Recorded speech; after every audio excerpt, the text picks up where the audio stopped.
Ang lakas ng sundalo ay hindi lamang nasa katawan, kundi nasa panalangin. Ito po ang salita ng Diyos, ang ating gabay. Ngayon po ay Thursday, June 18, 2026, ng ika-11 linggo sa karaniwang panahon. Sa buhay militar, marami tayong pinaghahandaan. Physical training, tactical exercises, weapons proficiency, mission planning. Alam natin na hindi sapat ang lakas ng katawan para magtagumpay sa misyon. Kailangan din ng disiplina ng isip, katatagan ng loob, at tibay ng espiritu. Maraming sundalo ang mukhang matatag sa labas, ngunit may mga laban na tahimik na dinadala sa loob.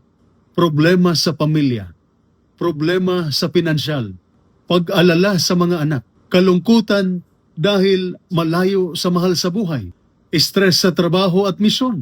Kaya ipinaalala ng ating mga pagbasa mula sa banal na kasulatan sa araw na ito, ang isang sundalong malapit sa Diyos ay may lakas na hindi kayang ibigay ng mundo.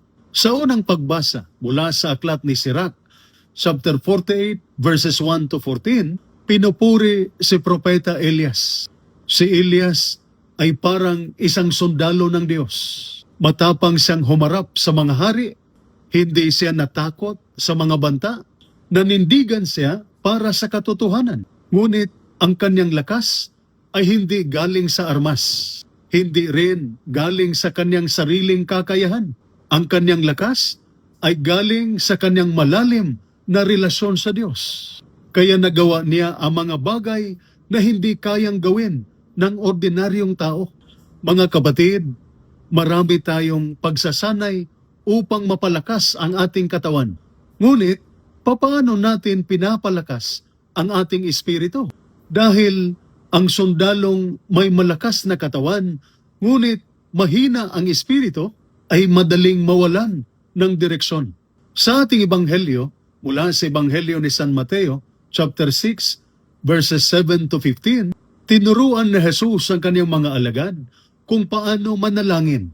Sinabi niya, "Huwag kayong magdasal ng paulit-ulit na parang walang kabuluhan. Hindi kailangan ng Diyos ang magagandang salita. Hindi niya kailangan ang mahahabang panalangin. Ang gusto niya ay isang pusong nagtitiwala."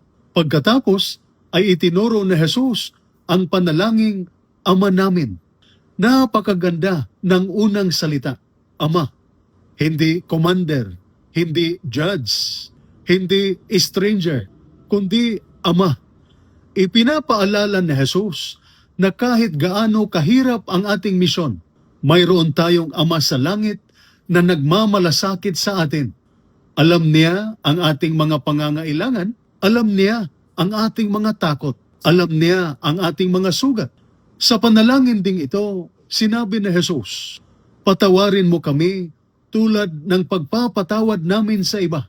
Mga kapatid, minsan ang pinakamahirap na laban ay hindi laban sa kaaway, kundi laban sa galit, laban sa sama ng loob, laban sa taong nakasakit sa atin. Maaaring may kasamahan tayong hindi naging patas. Maaaring may opisyal o subordinate na nakasakit ng ating damdamin. Maaaring may mga pangyayaring mahirap kalimutan. Ngunit sinabi ni Jesus, kung gusto mong maranasan ang awa ng Diyos, matuto ka ring magpatawad. Hindi dahil tama ang ginawa nila, dahil ayaw ng Diyos na mananatiling bihag ng galit ang iyong puso. Si Elias sa unang pagbasa ay naging makapangyarihan dahil malapit siya sa Diyos. Itinuro naman ni Jesus sa Ebanghelyo na ang daan upang manatiling malapit sa Diyos ay ang panalangin at pagpapatawad. Kaya malinaw ang paalala, ang mabuting sundalo ay hindi lamang mahusay sa misyon, siya rin ay mahusay sa panalangin. Siya rin ay marunong magpatawad. Mga kapatid, bago tayo lumabas o umalis sa anumang misyon, tinitiyak natin na handa ang ating mga kagamitan. Ngunit, gaano kadalas nating inihanda ang ating kaluluwa? Nagdarasal ba tayo bago gumawa ng mahalagang desisyon? Humihingi ba tayo ng gabay ng Diyos? Naglaan ba tayo ng oras para sa Kanya? Dahil sa huli, hindi lamang armas at plano ang magbibigay ng tagumpay. Ang biyaya ng Diyos, ang tunay na nagbibigay ng lakas. Ang lihim ng lakas ni Elias ay hindi ang kanyang tapang. Ang lihim niya ay ang kanyang panalangin. At ang lihim ng isang matatag na sundalo ay hindi lamang physical and mental fitness, kundi spiritual fitness o wellness. Maaaring mawalan ka ng lakas. Maaaring mapagod ka. Maaaring dumating ang mga pagsubok. Ngunit kung malapit ka sa Diyos, hindi ka mawawalan ng pag-asa.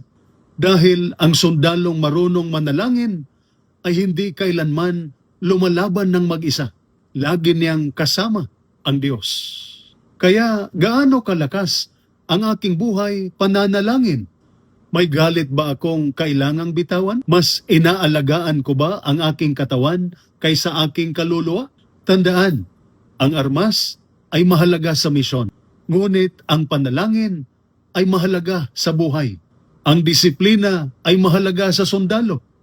Ngunit ang pananampalataya ay mahalaga sa Kristiyano. Ito po ang salita ng Diyos, ang ating gabay. Manalangin tayo. Panginoong Diyos, palakasin mo hindi lamang ang aming katawan, kundi pati na ang aming espiritu. Tulungan mo kaming magtiwala sa iyo bilang aming Ama. Tulungan mo kaming magpatawad sa mga nakasakit sa amin. At tulad ni Propeta Elias, gawin mo kaming matatag, tapat, at malapit sa iyo sa bawat misyon at sa bawat araw ng aming buhay. Sa pamamagitan ni Kristo na aming Panginoon. Amen.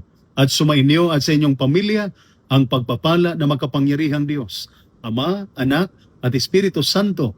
Amen. Santa Maria, Ina ng Diyos, ipanalangin mo kami. San Jose, ipanalangin mo kami. San Miguel Arcangel, ingatan mo kami. Amen.